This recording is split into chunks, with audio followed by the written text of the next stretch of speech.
नमस्कार दोस्तों, अभी हम इस वीडियो में आप लोगों को विज्ञान के 20 गो वीवीआई सब्जेक्टिव क्वेश्चन बताने वाले हैं। 21 फरवरी के दिन जो आपका विज्ञान का पेपर होने वाला है ना, उसमें दोस्तों ये सारा क्वेश्चन लाइन बाय लाइन आप लोगों से पूछा जाएगा। ये 2 नंबर वाला दोस्तों विज्ञान का सब्जेक्टिव क्वेश्चन है, फिजिक्स का भी है, केमिस्ट्री का भी है और बायोलॉजी का भी है। बहुत अच्छे तरीके से दोस्तों इस क्वेश्चन को ना आपको याद कर लेना है, कॉपी में लिख कर आप अच्छे तरीके से इसको एकदम रट जाइएगा, क्योंकि ये दोस्तों आने वाला क्वेश्चन है आपके परीक्षा में, है ना। तो चलिए हम दोस्तों शुरू करते हैं वीडियो को और बहुत अच्छे तरीके से ये याद करा देते हैं आपको। दोस्तों चैनल को आप लोग सब्सक्राइब कर लीजिएगा, तो मैं आपको ना सोशल साइंस का भी दोस्तों एग्जाम में लड़ने वाला क्वेश्चन बता दूंगा। पहला नंबर क्वेश्चन को दोस्तों ध्यान से देखिएगा। पहला नंबर क्वेश्चन है कि प्रकाश संश्लेषण क्या है, इसका रासायनिक समीकरण लिखिए। प्रकाश संश्लेषण क्या है और इसका रासायनिक आपको समीकरण लिखना है। तो प्रकाश संश्लेषण का परिभाषा कई तरह से लड़के याद करते हैं, तो जिस तरह से भी आपको याद होगा आप लिख दीजिएगा और समीकरण ये नीचे वाला आप लोग लिख दीजिएगा। अभी दोस्तों इसको हम बता देते हैं, अगर आपको ये याद करना होगा तो ये वाला याद कर लीजिएगा। प्रकाश संश्लेषण हरे पौधे सूर्य के प्रकाश द्वारा क्लोरोफिल नामक वर्णक की उपस्थिति में CO2 और जल के द्वारा कार्बोहाइड्रेट का निर्माण करते हैं और ऑक्सीजन गैस बाहर निकालते हैं। इस प्रक्रिया को प्रकाश संश्लेषण कहा जाता है। इस प्रक्रिया को क्या कहा जाता है? तो दोस्तों प्रकाश संश्लेषण इसी प्रक्रिया को कहा जाता है। अब प्रकाश संश्लेषण का दोस्तों यहाँ पर एक समीकरण है CO2 और प्लस H2O। जब दोस्तों CO2 यानी कार्बन डाइऑक्साइड जब दोस्तों जल के साथ अभिक्रिया करता है सूर्य के प्रकाश की उपस्थिति में, तो ये ग्लूकोज का निर्माण करता है C6H12O6 और प्लस में दोस्तों जल का भी निर्माण करता है और साथ में O2 भी बनता है। तो दोस्तों इसको संतुलित करने के लिए यहाँ पर 6, यहाँ 6 और यहाँ 12 और यहाँ 6 लगाया गया ऑलरेडी इसको संतुलित करने के लिए। लेकिन दोस्तों एक्चुअली में यहाँ पर कार्बन डाइऑक्साइड और हाइड्रोजन जी संयोग किया है, तो ये सब आपका पदार्थ बना है। एग्जाम में क्वेश्चन पूछा जाता है कि प्रकाश संश्लेषण क्रिया के दौरान किस पदार्थ का निर्माण होता है? तो ग्लूकोज का, जो एक प्रकार का कार्बोहाइड्रेट है। तो ग्लूकोज का निर्माण होता है, एक प्रकार का कार्बोहाइड्रेट है। और ये भी क्वेश्चन पूछा जाता है ग्लूकोज के कार्बन में कितने परमाणुओं की संख्या होती है? तो 6 होती है, हाइड्रोजन में 12 और ऑक्सीजन में भी 6 होती है। क्वेश्चन पूछा जाता है कि प्रकाश संश्लेषण क्रिया के दौरान ऑक्सीजन कहां से बाहर निकलता है? तो दोस्तों जल से ऑक्सीजन यहां पर बाहर निकलता है। यहां पर ऑक्सीजन बाहर निकला है, तो कहां से निकला है? जल से निकला है। ये सब आपके बोर्ड एग्जाम में ऑब्जेक्टिव में भी क्वेश्चन पूछे जाते हैं। अब दोस्तों हम आपको अगला क्वेश्चन बताने वाले हैं, दूसरा नंबर। दोस्तों आपका दूसरा नंबर क्वेश्चन बहुत महत्वपूर्ण है। दूसरा नंबर क्वेश्चन है फ्लोएम और जाइलम में अंतर लिखे। आपको दोस्तों मैं 3 अंतर बताऊंगा। 2 नंबर का क्वेश्चन है, आपको 2 ही को अंतर लिखना है। अगर आपको याद हो जाए तो तीनों लिख दीजिएगा, लेकिन दोस्तों 2 कंपलसरी एकदम होता है, क्योंकि 2 नंबर का है तो 2 को अंतर आपको लिखना बहुत जरूरी होता है। तो इधर आप लिख दीजिएगा फ्लोएम और इधर लिख दीजिएगा जाइलम। इधर फ्लोएम लिख दीजिएगा और इधर जाइलम लिख दीजिएगा। और कॉपी में आपको 2 भाग ऐसे कर लेना है, जैसे मैंने 2 भाग किया ना, आप लोग भी कॉपी में फ्लोएम इधर और इधर जाइलम लिख लीजिएगा और कॉपी में 2 भाग कर लीजिएगा। इधर पहला में लिखिएगा ये वाहिकाएं पत्तियों द्वारा बनाए गए भोजन को पौधे के विभिन्न भागों तक पहुंचाती है और ये बंडल जल और खनिज लवणों को जड़ों से पौधों के सभी ऊपरी भागों तक पहुंचाती है। ठीक है। और ये लिखिएगा ये जीवित ऊतक होते हैं और ये मृत ऊतक होते हैं। जीवित भी हो सकते हैं, आप ऐसा लिख सकते हो, मतलब ये जीवित होते हैं, ये जिंदा होते हैं, और ये मरे हुए होते हैं लेकिन ये जिंदा भी हो सकते हैं। तो ये आपका दूसरा हो गया। और यहाँ पर तीसरा लिखिएगा इसमें चालनी नलिकाएं, साथी कोशिकाएं और फ्लोएम मृत्यु तक और फ्लोएम रेसे पाए जाते हैं। और इसमें वाहिकाएं और वाहिनिकाएं जाइलम मृदु तक तथा कास्ट रेसे में पाए जाते हैं, कास्ट रेसे पाए जाते हैं। तो दोस्तों इसमें से जो 2 आसान होगा बहुत अच्छे से याद कर लीजिएगा। हमको लगता है कि फर्स्ट और सेकंड दोनों आसान है और आप बहुत अच्छे तरीके से इसे याद भी कर लेंगे। अब दोस्तों मैं आपको अगला बायोलॉजी का क्वेश्चन बता रहा हूँ। बायोलॉजी का दोस्तों अगला क्वेश्चन सबसे मोस्ट इंपोर्टेंट क्वेश्चन है। ये आपके बोर्ड एग्जाम में दोस्तों 5 नंबर मतलब कि दीर्घ उत्तरीय में भी और लघु उत्तरीय में भी क्वेश्चन पूछा जाता है। अगर दोस्तों लघु उत्तरीय 2 नंबर में पूछेगा तो मैं आपको 6 को अंतर बताया हूं, इसमें से चुन कर छोटा छोटा एकदम 3 को लिख दीजिएगा। और जब दोस्तों ये दीर्घ उत्तरीय में पूछेगा तो आपको ये 6 को अंतर है तो 6 अंतर लिखिएगा।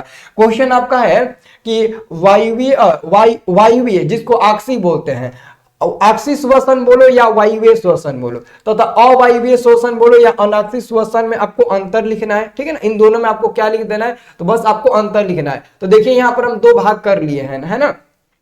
एक भाग हमारा वायवीय श्वसन हो गया और दूसरा भाग अवायवीय श्वसन हो गया। अवायवीय श्वसन हो गया, है ना। तो याद रखिएगा दोस्तों, एक बात और याद रखिएगा कि वायवीय श्वसन को अक्षीय श्वसन भी कहा जाता है, अवायवीय श्वसन को अनाक्षीय श्वसन भी कहा जाता है। कई बोर्ड एग्जाम में पूछेगा कि अक्षीय श्वसन कहा जाता है तो वायवीय श्वसन, अनाक्षीय श्वसन को कहा जाता है तो अवायवीय श्वसन, ऐसे बोर्ड एग्जाम में आपसे क्वेश्चन पूछा जा सकता है। तो देखिएगा इधर पहला लिखिएगा, श्वसनिक पदार्थों के तोड़ने के लिए ऑक्सीजन उपयोग होती है वायवीय श्वसन में, और इसमें ऑक्सीजन की आवश्यकता नहीं होती है। इसमें सिंपल लिखो, इसमें ऑक्सीजन की आवश्यकता होती है और इसमें ऑक्सीजन की आवश्यकता नहीं होती है, ये सबसे आसान तरीका है। और इसमें लिखिएगा ग्लाइकोलाइसिस साइटोप्लाज्मा में और क्रेब चक्र माइटोकॉन्ड्रिया में होता है, और यह साइटोप्लाज्मा में ही होता है। ये केवल साइटोप्लाज्मा में ही होता है ना,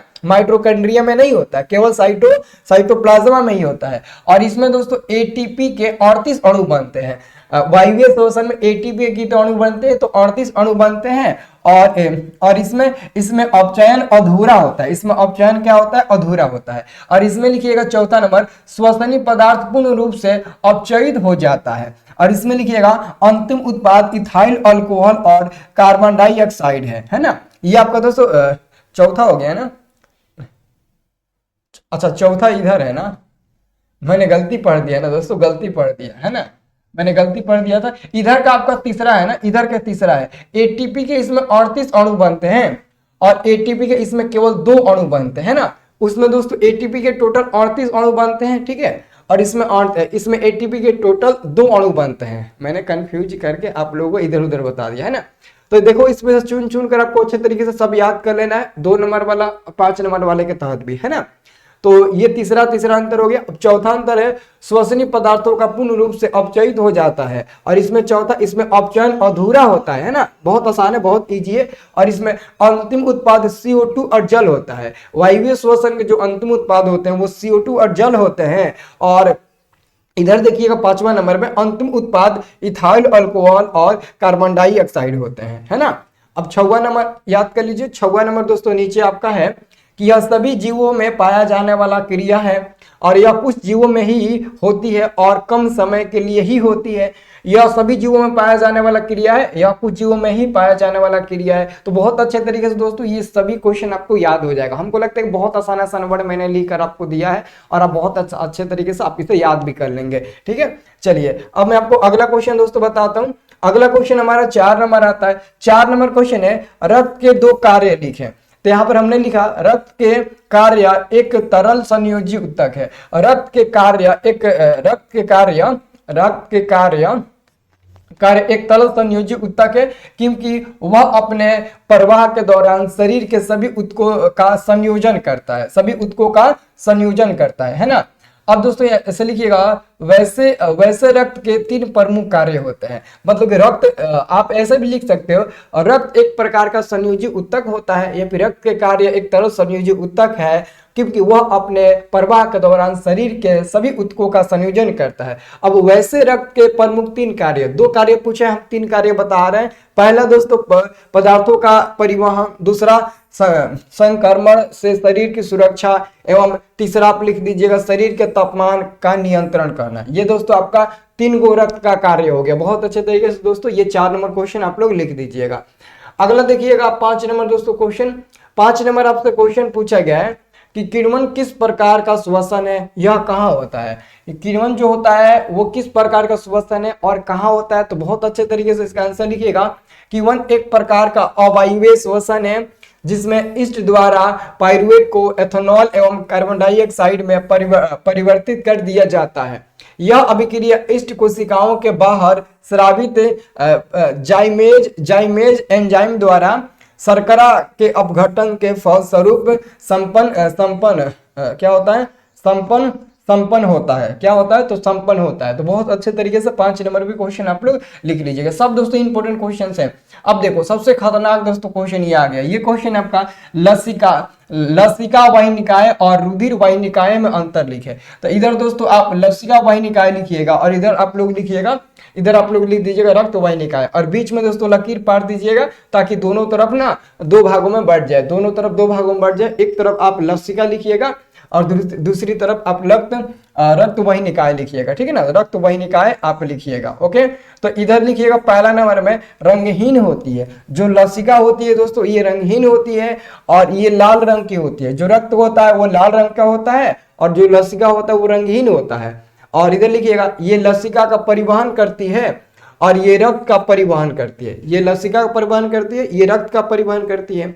ये रक्त कोशिकाओं से बड़ी होती है, ये रक्त कोशिकाओं से बड़ी होती है और ये लसिका वाहिनिकाओं से तंग होती है ना। चलिए, तो ये आपका दोस्तों तीन हो गया, तीनों याद कर लीजिएगा, तीनों लिख दीजिएगा। छोटा छोटा है, आप बहुत आसानी से आप इसे याद कर लेंगे, ठीक है। चलिए, अब दोस्तों इसका अगला क्वेश्चन आप देखिएगा 7 नंबर।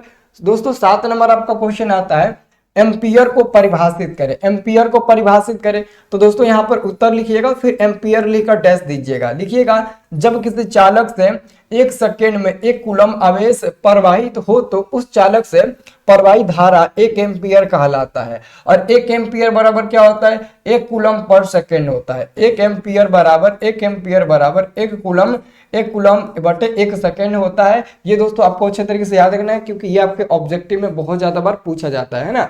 और दोस्तों इसका पीडीएफ भी हम आप लोगों को दे देंगे, लेकिन दोस्तों पीडीएफ के लिए आप हमारे व्हाट्सएप ग्रुप को ज्वाइन कर लीजिएगा क्योंकि व्हाट्सएप ग्रुप में ही डालते हैं। हर किसी के पास एक एक करके भेजना पॉसिबल नहीं हो पाता, इसलिए मैं ग्रुप में डाल देता हूं, उस ग्रुप से सभी लोग डाउनलोड कर लेते हैं।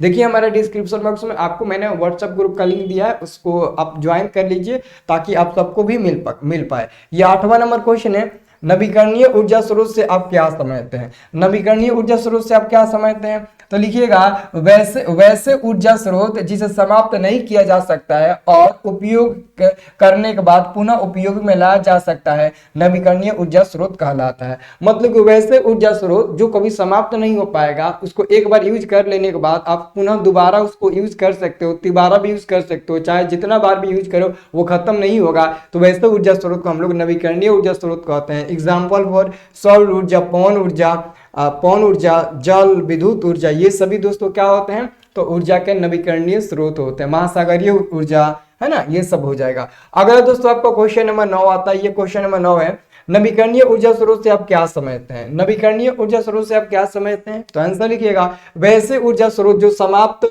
हो अर्थात एक बार उपयोग करने के बाद पुनः उपयोग में नहीं लाया जा सकता है, अनवीकरणीय ऊर्जा स्रोत कहते हैं। कहने का दोस्तों मतलब ये है कि वैसे ऊर्जा स्रोत जिसको समाप्त आप कर सकते हो, वो समापन योग्य है और इसको एक बार यूज करने के बाद आप दोबारा उसको कभी यूज नहीं कर सकते हो, तो वैसे ऊर्जा स्रोत को हम लोग क्या बोलेंगे, तो अनवीकरणीय बोलेंगे। जैसे कोयला, तेल, प्राकृतिक गैस इत्यादि, ये सब के सब क्या है, तो ऊर्जा का अनवीकरणीय स्रोत है। क्योंकि कोयला को एक बार यूज करने के बाद हम उसे कचरे में फेंक देते हैं, दोबारा यूज नहीं करते हैं, है ना। तो याद रखिएगा 9 नंबर क्वेश्चन। अगला हमारे पास क्वेश्चन आता है दोस्तों 10 नंबर। 10 नंबर क्वेश्चन हमारा है कि फ्लेमिंग का वामहस्त नियम। फ्लेमिंग का वामहस्त नियम इस बार पूछेगा पक्का, इसको याद रखिएगा, फ्लेमिंग का वामहस्त नियम। तो हम उत्तर में लिखेंगे अपने बाएं हाथ की तर्जनी, मध्यमा और अंगूठे के परस्पर लंबवत इस प्रकार फैलाए कि यदि तर्जनी चुंबकीय क्षेत्र की दिशा और मध्यमा धारावाही चालक पर लगे बल की दिशा को व्यक्त करेगा या संकेत करेगा, है ना। तो ये दोस्तों आपको याद करके लिख देना है और नीचे दोस्तों ये फिगर बना देना, पेंसिल से ये वाला फिगर आप बना दीजिएगा, ठीक है ना। ये पेंसिल से फिगर आप लोग बना दीजिएगा क्योंकि जो अंगूठा होता है ना वो देखो बल की दिशा को संकेत कर रहा है, अंगूठा बल की दिशा को, तर्जनी क्षेत्र की दिशा को संकेत कर रहा है और मध्यमा धारा की दिशा को यहाँ पर संकेत कर रहा है। ये देखो धारा की दिशा को, ये क्षेत्र यानी कि फील्ड की दिशा को, और ये बल यानी कि फोर्स की दिशा को संकेत कर रहा है, और ये बायां हाथ है ना। तो अच्छे तरीके से दोस्तों ये फिगर बना दीजिएगा, ये वाला मत बनिएगा, केवल वो और ये बना दीजिएगा, इसमें से कोई दो आप बनाकर समझा दीजिएगा, है ना, तो हो जाएगा। कोई दो एक भी बना दोगे ना वो वाला केवल तो आपका चल जाएगा, केवल एक भी बना दोगे चल जाएगा, है ना। तो याद रखिएगा। अब देखिए अगला क्वेश्चन हमारे पास आता है दोस्तों 11 नंबर। 11 नंबर आपका प्रश्न है, 11 नंबर दोस्तों प्रश्न क्या पूछा गया, ध्यान से देखिएगा। 11 नंबर आपका क्वेश्चन है कि विद्युत ऊर्जा से आप क्या समझते हैं। विद्युत ऊर्जा से आप क्या समझते हैं, इसका सही मात्रा क्या होता है, सब कुछ बताइए डिटेल में। तो हम यहाँ पर लिखेंगे विद्युतीय कार्य की मात्रा को विद्युत ऊर्जा कहते हैं, इसे W द्वारा सूचित किया जाता है, इसका सही मात्रक जूल होता है। 1 जूल बराबर 1 कूलम गुणे वोल्ट होता है, यानी कि 1 J बराबर क्या होता है, C गुणे V होता है ना। और W बराबर V इंटू क्यू, है ना। सी यानी कूलम होता है, कूलम को क्यू से डिनोट करते हैं, तो Q इंटू वी होता है। तो यहाँ पर देखिए W बराबर V इंटू क्यू या Q इंटू वी आप याद कर लीजिएगा। अब देखो विद्युत ऊर्जा का व्यापारिक मात्रक किलोवाट घंटा होता है। किलोवाट घंटा किसका मात्रक होता है, तो विद्युत ऊर्जा का ही मात्रक होता है। और यहाँ पर दोस्तों नीचे भी आपको लिखना पड़ेगा कि 1 किलोवाट घंटा बराबर कितना होता है, तो 1 किलोवाट घंटा बराबर 3.6 इंटू 10⁻6 जूल के बराबर होता है। यहाँ पर हम लिख देते हैं दोस्तों 1 किलोवाट घंटा, 1 किलोवाट घंटा जो होता है वो 3.6 इंटू 10⁻⁻6, 10⁻⁻6 नहीं ना होता है जी, प्लस होता है, +6 जूल के बराबर होता है। और यहाँ तक ये बराबर होता है 1 यूनिट के, ये 1 यूनिट के बराबर होता है। ये दोस्तों 1 BOT के भी बराबर होता है। ये दोस्तों चारों आपस में बराबर होते हैं, आप अच्छे से लिख लीजिएगा। जितना बढ़िया से लिखिएगा उतना ही आपको नंबर मिलेगा। अब दोस्तों मैं आपको बता दूं, इसमें ये जो आपका 12 नंबर, 13 नंबर, 14 नंबर, ये 3 क्वेश्चन है। इन तीनों में से एक क्वेश्चन 2 नंबर में पूछ दिया जाता है। हर साल दोस्तों क्वेश्चन पूछा जाता है, या तो आयस को परिभाषित करो, या तो फिर गैंग को, या फिर दोस्तों खनिज को परिभाषित करो। और कभी कभी दोस्तों केमिस्ट्री में क्वेश्चन पूछा जाता है 5 नंबर में, दीर्घोत्तरीय में, कि निम्नलिखित को परिभाषित करो, और तीनों का परिभाषा आपको लिखना होता है। बहुत सिंपल है, आसानी से हम लोग लिख पाते हैं। तो दोस्तों मैं आपको बता देता हूं कि खनिज किससे कहते हैं। भूप्रपट्टी में प्राकृतिक रूप से पाए जाने वाले धातु ठोस युक्त पदार्थ को खनिज कहा जाता है, यह आपका परिभाषा हो गया। और आपका अगला है अयस्क। अयस्क का परिभाषा कैसे लिखेंगे, तो जिनसे धातु आसानी से तथा कम खर्च में प्राप्त किए जा सकते हैं उसे हम लोग क्या कहेंगे, अयस्क कहेंगे। और 14 नंबर आपका है गैंग। तो गैंग का परिभाषा क्या हो जाएगा, अयस्कों में मिली हुई अशुद्धियों को गैंग कहा जाता है। देखो कितना आसानी से तीनों परिभाषा आप याद कर लेंगे, और ये याद करोगे लिखोगे फुल नंबर मिलेगा। बहुत लोग सोचते हैं कि सर इतना ही लिखेंगे तो नंबर मिल जाएगा। देखो क्या है ना, ये हमारा साइंस है। साइंस में मेन आंसर खोजता है, वो ये नहीं खोजता है कि जोड़ घात कर कुछ भी लिखो, उसका आंसर आपको मेन देना होता है। चाहे वो कम में दो या ज्यादा में दो, उसका मेन आंसर होना चाहिए, तो आपको नंबर फुल मिल जाएगा। अगला हमारे पास क्वेश्चन है 15 नंबर। 15 नंबर दोस्तों क्वेश्चन है, लोहे की वस्तुओं को पेंट क्यों करते हैं। हम लोहे की वस्तुओं को पेंट क्यों करते हैं, तो 15 नंबर का हम लोग उत्तर लिखेंगे, लोहे की वस्तुओं को जंग से बचाने के लिए हम पेंट करते हैं। पेंट करने से लोहा की वस्तुएं सतह से नमी या हवा के बीच के संपर्क टूट जाता है, जिससे जंग नहीं पकड़ता है। तो ये आपका हो जाएगा, लोहे की वस्तुओं को हम क्यों पेंट करते हैं। अगला हम आपको बता देते हैं दोस्तों 16 नंबर प्रश्न। 16 नंबर आपका प्रश्न आता है, सजातीय श्रेणी से आप क्या समझते हैं। तो यहाँ पर हम दोस्तों सबसे पहले सजातीय श्रेणी लिखेंगे और डैश देंगे। सबसे पहले हम यहाँ पर सजातीय श्रेणी लिखेंगे और यहाँ पर डैश देंगे। ओके, अब दोस्तों हम क्या करेंगे, यहाँ पे लिखेंगे कार्बन यौगिकों की ऐसी श्रृंखलाएं जिनके सभी सदस्यों में एक ही प्रक्रियात्मक समूह रहता है तथा दो कर्मागत सदस्यों के अणुसूत्र क्या होता है, अणुसूत्र में माइनस नहीं है, सिंगलमण CH2 का अंतर रहता है, उसे सजातीय अंक कहते हैं। उसे सजातीय अंक कहो या फिर सजातीय श्रेणी कहो, है ना। और इसका दोस्तों सूत्र हो जाएगा, जैसे एग्जाम्पल में जैसे में हो सकता है CnH2n+2, है ना। ये हमारा एल्केन का सूत्र होता है, और यही वाला आप एग्जाम्पल में लिख दीजिएगा, आपका दोस्तों ये हो जाएगा क्वेश्चन का आंसर। अब देखो अगला हमारे पास क्वेश्चन नंबर 17 आता है, डुबेराइनर का त्रिक नियम क्या है। डुबेराइनर का आपको त्रिक नियम बताना है कि डुबेराइनर का त्रिक नियम क्या है, इसका परिभाषा कैसे आप याद करिएगा। देखिए बहुत आसानी से आप याद रखिएगा, यदि समान गुण वाले तीन तत्वों को परमाणु द्रव्यमान के बढ़ते क्रम में सजाया जाए तो बीच वाले तत्व का परमाणु द्रव्यमान शेष दो परमाणु द्रव्यमान के औसत के लगभग बराबर होता है। औसत के लगभग क्या होता है दोस्तों, बराबर होता है। तो दोस्तों ये आपको मैंने 17 क्वेश्चन बताया, ये दोस्तों 17 क्वेश्चन है, ये चैलेंज वाला क्वेश्चन है, आप इसे याद जरूर कर लीजिएगा। मैं कहता हूं अगर आप याद कर ले हो तो ना, तो आपका नंबर बहुत अच्छा आएगा। ये सब क्वेश्चन दोस्तों टकराएगा, तो बहुत अच्छे तरीके से आप इस क्वेश्चन को याद कर लीजिएगा। मैं उम्मीद करूंगा इसमें से बहुत क्वेश्चन तो आपको याद होगा, और मेरा उम्मीद यही है कि आप इस सभी क्वेश्चन को याद कर लीजिएगा, है ना। जो क्वेश्चन नहीं याद होगा उसको याद कर लीजिएगा, जरूर याद करिएगा, क्योंकि ज्यादा दिन तो मेहनत करना नहीं है, जितना भी समय बचा हो उतना दिन आप लोग मेहनत कर लो और अच्छे तरीके से इसको याद कर लीजिए, ठीक है। तो दोस्तों मिलते हैं नेक्स्ट वाले वीडियो में, आप जरूर लाइव क्लास में जुड़िएगा। नेक्स्ट अभी हम आपको लाइव क्लास पढ़ाएंगे 7 बजे से, ठीक है।